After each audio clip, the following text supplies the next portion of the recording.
Hello friends. जैसा कि पिछले वीडियो में हम लोगों ने डिस्कशन किया था कि रेजिडेंशियल मतलब भारत का निवासी इनकम टैक्स अधिनियम 1961 में बताया गया है कि भारत के निवासी होने के लिए क्या क्या प्रावधान है। तो उसमें आधार शर्तें थी इंडिविजुअल के लिए कि दो आधार शर्तें थी। पहली आधार शर्त ये थी कि आपको गत वर्ष में 182 दिन रहना होगा। यदि आप गत वर्ष में 182 दिन भारत में रहे हैं, और दूसरी शर्त ये थी आप गत वर्ष में 60 दिन भारत में रहे हो और उस गत वर्ष के पिछले 4 वर्षों में 365 दिन अगर आप भारत में रहे हैं तो आपको भारत का निवासी माना जाएगा।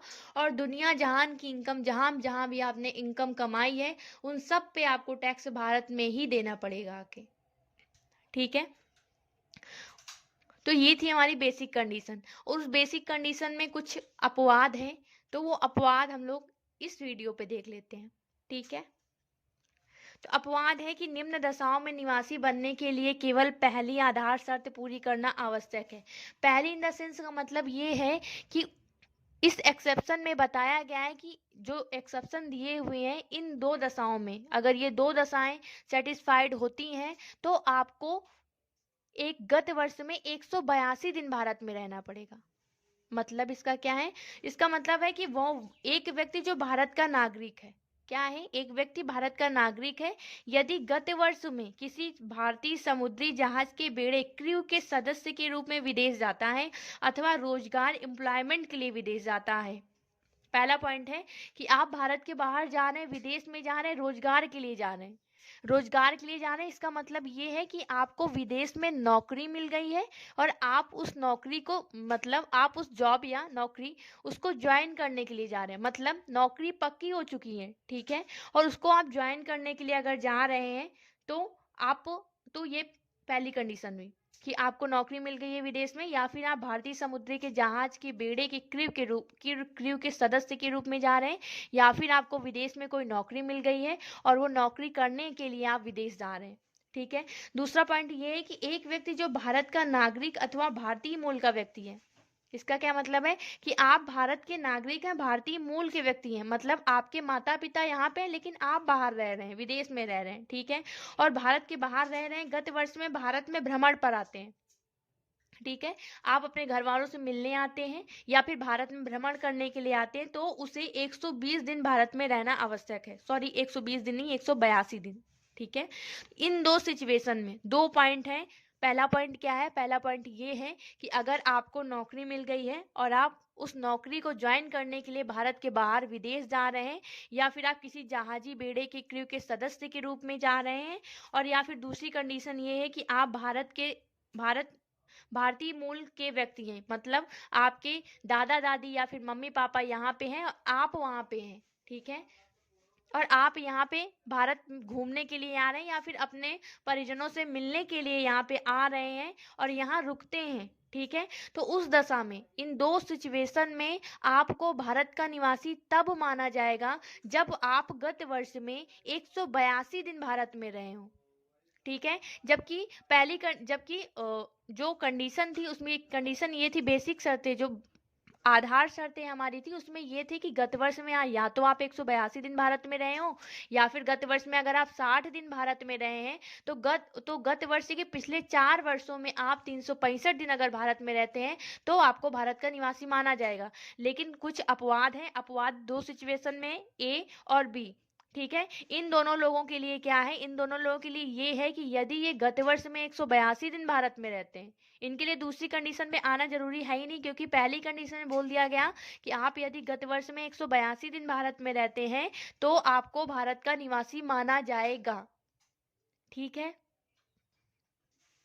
और इसमें एक नोट और इसमें एक पॉइंट ये है कि यदि ये जो व्यक्ति हैं, यदि इनकी भारतीय आय 15 लाख रुपए से अधिक है, 15 लाख रुपए से अधिक है, तो उन्हें गत वर्ष में 182 की जगह 120 दिन भारत में रहना आवश्यक है। इसका क्या मतलब है? इसका मतलब ये है कि यदि आपकी भारतीय आय कितनी है? विदेशी आयों को छोड़कर केवल भारतीय आय यदि आपकी 15 लाख रुपए से अधिक है तो आप 182 दिन की जगह अगर 120 दिन भारत में रहते हैं तो आपको भारत का निवासी मान लिया जाएगा। ठीक है। तो दूसरी कंडीशन जो हमारी आधार दूसरी बेसिक कंडीशन थी उसमें आने की जरूरत ही नहीं है, क्योंकि पहली शर्त थी कि 182 दिन भारत में रहना। यहाँ पहली ही शर्त इन लोगों के लिए कि 182 दिन अगर आप भारत में रह रहे हैं तो आपको भारत का निवासी मान लिया जाएगा, ठीक है। लेकिन यदि आपकी भारतीय आय 15 लाख रुपए से अधिक है तो आपको 120 दिन, अगर आप 120 दिन ही भारत में रह रहे हैं तो आपको भारत का निवासी मान लिया जाएगा, ठीक है। ठीक है, बड़ा घुमाता है ना इनकम टैक्स, सीधा सीधा कुछ बता नहीं रहा है भाई। अरे सीधा सीधा बोल देना चाहिए कि भाई ठीक है, जो लोग इन दो कंडीशन में क्या होगा कि 182 दिन आपको गत वर्ष में अगर आप भारत में रहे हैं तो आपको निवासी मान लिया जाएगा। और दूसरी बात ये कहना चाह रहा है कि यदि आपकी भारतीय इनकम मतलब भारतीय आय 15 लाख रुपए से ज्यादा है, 15 लाख रुपए। देखिए इनकम टैक्स का काम है घुमाना, भाई सीधा सीधा बता दो ना कि क्या कहना चाह रहे हो। तो अभी हम बताते हैं सीधा सीधा, ठीक है। देखो पहली कंडीशन हमारी क्या थी, बेसिक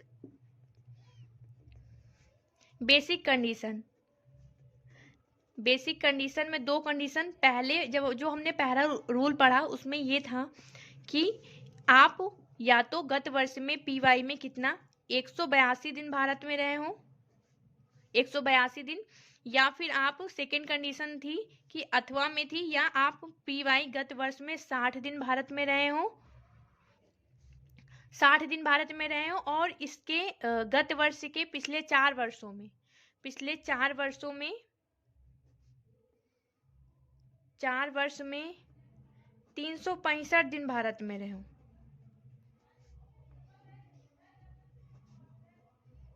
ठीक है ना।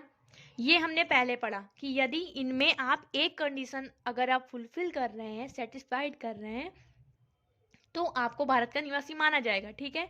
फिर हमने एक्सेप्शन पढ़ा कि अपवाद था। अपवाद में क्या है, जो अपवाद मत दूसरा रूल बनता है कि पहली कंडीशन तो वही है पीवाई 182 दिन, ठीक है। और दूसरे में भी हो गया कि गत वर्ष में आप 182 दिन भारत में रहे हो, भारत में, तथा गत वर्ष के पिछले 4 वर्ष में 365 दिन, ठीक है। ये बात कहना चाह रहे हैं। और यदि आपकी इनकम मतलब जो भारतीय मूल के व्यक्ति हैं लेकिन भारत के बाहर रह रहे हैं और भारत भ्रमण करने के लिए आते हैं या फिर अपने परिजनों से मिलने के लिए आते हैं, तो उनके लिए तीसरे में यदि उनकी इनकम 15 लाख रुपए से ज्यादा है, भारतीय इनकम 15 लाख रुपए से ज्यादा है, तो पहली कंडीशन 182 दिन वही है, और दूसरी कंडीशन में उनके लिए हो जाता है गत वर्ष में 120 दिन भारत में, तथा गत वर्ष के पिछले 4 वर्ष में 365 दिन, ठीक है। तो ये 3 रूल हैं, ठीक है। तो पहली कंडीशन दूसरी कंडीशन बराबर ही है इनके लिए, 182 दिन, यदि इनकम आपकी 15 लाख से ज्यादा तो 120 दिन। ये कहना चाह रहा है इनकम टैक्स रेजिडेंशियल स्टेटस में, ठीक है। और उसको बुक में इतना घुमा फिरा के लिख दिया जाता है ताकि हमारा दिमाग बाउंस मार जाए, ठीक है। क्या निवासी, ठीक है ना, ठीक है। तो अभी हम ये पढ़ेंगे कि निवासी में भी वो साधारण निवासी है या फिर असाधारण निवासी है, ठीक है। क्या है, निवासी में भी वो साधारण निवासी है या फिर असाधारण निवासी है, ठीक है। तो पहली बात ये कि अगर कोई व्यक्ति दो आधार शर्त जो दी हुई है, बेसिक कंडीशन, दो में से एक को सेटिस्फाइड करता है और एक कंडीशन को सेटिस्फाइड करने के बाद दो एडिशनल कंडीशन होती हैं, यदि उन दो एडिशनल कंडीशन को वो सेटिस्फाइड कर लेता है तो वो भारत का साधारण निवासी हो जाता है। क्या मतलब है इसका, इसका मतलब ये है कि दो अतिरिक्त कंडीशन, मतलब दो एडिशनल कंडीशन दी हुई हैं। यदि आप दो बेसिक कंडीशन गत वर्ष में आप 182 दिन भारत में रहे हो, या फिर गत वर्ष में आप अगर 60 दिन भी भारत में रहे हैं और गत वर्ष के पूर्व के 4 वर्षों में आप 365 दिन भारत में रुक रहे हैं, तो आपको भारत का निवासी मान लिया जाएगा। ठीक है, और जब आपको भारत का निवासी मान लिया जाएगा तो निवासी माने जाने के बाद ये देखा जाएगा कि आप साधारण निवासी हैं या फिर असाधारण निवासी हैं। ठीक है, तो साधारण निवासी बनने के लिए आपको दो अतिरिक्त शर्तें हैं वो पूरी करना आवश्यक है। ठीक है, तो दो अतिरिक्त शर्तें क्या हैं? तो वह गत वर्ष के से पूर्व के 10 वर्षों में कम से कम 2 वर्ष भारत में निवासी के रूप में रहा हो। इसका क्या मतलब है? इसका मतलब ये है कि जब आप आधार शर्तों में, दो आधार शर्तों में किसी एक आधार शर्त को पूरा कर लेते हैं तो ये देखा जाएगा कि दो अतिरिक्त शर्तें क्या आप पूरी कर रहे हैं। मतलब आप गत वर्ष के जो प्रीवियस ईयर है उसके पूर्व के 10 वर्षों में कम से कम 2 वर्ष भारत में निवासी के रूप में रहे हो, या फिर गत वर्ष के पूर्व के 7 वर्षों में कुल मिलाकर कम से कम 730 दिन भारत में रहे हो। अगर आप ये दो कंडीशन पूरी कर लेते हैं तो आपको भारत का साधारण निवासी माना जाएगा। ठीक है, और यदि आप इन दोनों शर्तों को नहीं पूरी करते हैं तो आपको भारत का असाधारण निवासी माना जाएगा। ठीक है, समझ में आया? ठीक है, और यदि आप भारत के निवासी हो जाते हैं तो आप दुनिया जहान में कहीं भी कितना भी पैसा क्यों ना कमाएं, आपको सारी इनकम पे, सारी आय पे भारत पे आके टैक्स देना पड़ेगा। ठीक है, अच्छा आपको निवासी बनने में फायदा है या फिर अनिवासी बनने में फायदा है? भाई निवासी बनने में तो घाटा है ना, क्योंकि अगर निवासी बन जाएंगे तो कहीं भी इनकम कमाए, विदेशों में चाहे जहां इनकम कमा ले, लेकिन सारा टैक्स तो तुमको भारत में ही देना पड़ेगा ना आके, है कि नहीं?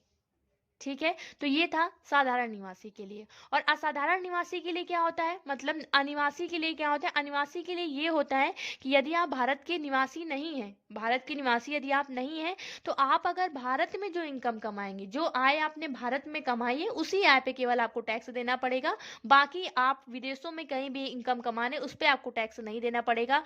जो इनकम आपने भारत में कमाई है उस पर आपको टैक्स देना पड़ेगा। ठीक है, तो असाधारण निवासी क्या हो गया? असाधारण निवासी ये हो गया कि जो लोग अतिरिक्त शर्तें, जो एडिशनल शर्तें हैं उनको पूरी नहीं करते हैं तो वो असाधारण निवासी हो जाते हैं। ठीक है, और फिर अनिवासी आता है नॉन रेजिडेंट। नॉन रेजिडेंट कौन लोग होते हैं? यदि कोई व्यक्ति निवासी के शीर्षक में दी हुई आधार शर्त ए और बी में से कोई भी शर्तें पूरी नहीं करता तो वो अनिवासी कहलाएगा। बहुत सिंपल सी बात है। देखिए, अपना माइंड कॉन्सेंट्रेट कीजिए। ठीक है, और आंख बंद करके बस दो बात आपको समझनी है और उन्हीं दो बातों में आप पूरी कहानी समझ जाएंगे। कहानी क्या है? कहानी ये है, धीरे से आराम से समझ लीजिए। कहानी ये है कि यदि आप, इनकम टैक्स कब कहता है कि आप भारत के निवासी हैं? तो दो आधार शर्तें दी हुई हैं इनकम टैक्स में। ठीक है, दो आधार शर्तें क्या है? पहली आधार शर्त है कि गत वर्ष में अगर आप 182 दिन भारत में रहे हैं, यदि गत वर्ष में आप 182 दिन भारत में रहे हैं, अथवा गत वर्ष में आप 60 दिन भारत में रहे हैं, यदि आप 60 दिन भारत में रहे हैं तो फिर ये देखा जाएगा कि उस गत वर्ष के पिछले 4 वर्षों में क्या आप 365 दिन भारत में रहे हैं। यदि 365 दिन भी भारत में रहे तो आपको भारत का निवासी माना जाएगा। मतलब क्या है? मतलब फिर से एक बार समझ लीजिए, दो कंडीशन है। यदि गत वर्ष में या तो आप 182 दिन भारत में रहे हो, या फिर आप गत वर्ष में 60 दिन भारत में रहे हो, और उस गत वर्ष के पिछले 4 वर्षों में आप 365 दिन भारत में रहे हो, तो आपको भारत का निवासी मान लिया जाएगा। ठीक है, यदि आपको एक बार भारत का निवासी मान लिया जाता है तो फिर इंडिविजुअल के लिए यह प्रोविजन है कि ये देखा जाएगा कि आप भारत के साधारण निवासी हैं या फिर भारत के असाधारण निवासी हैं। यदि आप भारत के साधारण निवासी हैं तो इनकम टैक्स अधिनियम में 2 शर्तें दी हुई हैं। 2 शर्तें जो 2 अतिरिक्त शर्तें हैं जिन्हें एडिशनल कंडीशन कहा जाता है। उन एडिशनल कंडीशन को यदि आप फुलफिल कर लेते हैं तो आपको भारत का साधारण निवासी माना जाएगा। साधारण निवासी के लिए अतिरिक्त शर्तें हैं क्या? यदि आप गत वर्ष के पूर्व के 10 वर्षों में कम से कम 2 वर्ष भारत के निवासी के रूप में रहे हों, या फिर गत वर्ष के पूर्व के 7 वर्षों में कुल मिलाकर कम से कम 730 दिन भारत में रहे हों। यदि आप इन 2 कंडीशन को सेटिस्फाइड कर देते हैं तो आप भारत के साधारण निवासी माने जाएंगे। ठीक है। और यदि ये 2 शर्तें जो अतिरिक्त शर्तें हैं इनको आप सेटिस्फाइड नहीं करते हैं, फुलफिल नहीं करते हैं, तो आपको भारत का निवासी असाधारण निवासी माना जाएगा।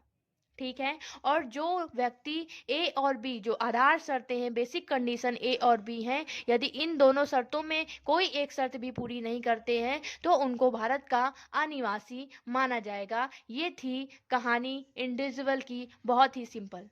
ठीक है। आई थिंक आपको समझ में आया होगा। जल्दी जल्दी से रिपीट कर लीजिए फिर से एक बार। 182 दिन अगर आप गत वर्ष में भारत में रह रहे हैं, या फिर 2 शर्तों में एक शर्त पूरी कर रहे हैं, या तो आप 182 दिन भारत में रह रहे हो, या तो फिर आप गत वर्ष में 60 दिन भारत में रहे हो। और जैसे ही हमें पता चलेगा कि आप 60 दिन भारत में रहे तो हम तुरंत कैलकुलेट करेंगे क्या आप पिछले 4 वर्षों में 365 दिन भारत में रहे हैं। यदि आंसर मिलता है हाँ में रहे हैं तो हम आपको भारत का निवासी मान लेंगे, अदरवाइज हम आपको भारत का निवासी नहीं मानेंगे। और यदि एक बार आप 2 कंडीशन में एक फुलफिल कर लेते हैं तो हम तुरंत ये देखेंगे क्या आप भारत के साधारण निवासी हैं। तो हम ये चेक करेंगे क्या आप गत वर्ष के पूर्व के 7 वर्षों में या तो आप 730 दिन भारत में रहे हो, या फिर गत वर्ष के पूर्व के 10 वर्षों में आप 2 वर्ष भारत में रहे हो। यदि आप 2 वर्ष भारत में रह रहे हैं तो हम मान लेंगे कि आप भारत के साधारण निवासी हैं। यदि आप 2 अतिरिक्त शर्तों को पूरा नहीं करते हैं तो आप भारत के असाधारण निवासी हैं। ठीक है। और यदि आधार शर्त जो 2 बेसिक कंडीशन है 182 दिन की और 60 और 365 दिन की, यदि दोनों शर्तों में कोई एक शर्त आप पूरी नहीं करते हैं तो आपको भारत का अनिवासी माना जाएगा। ये थी कहानी। धन्यवाद।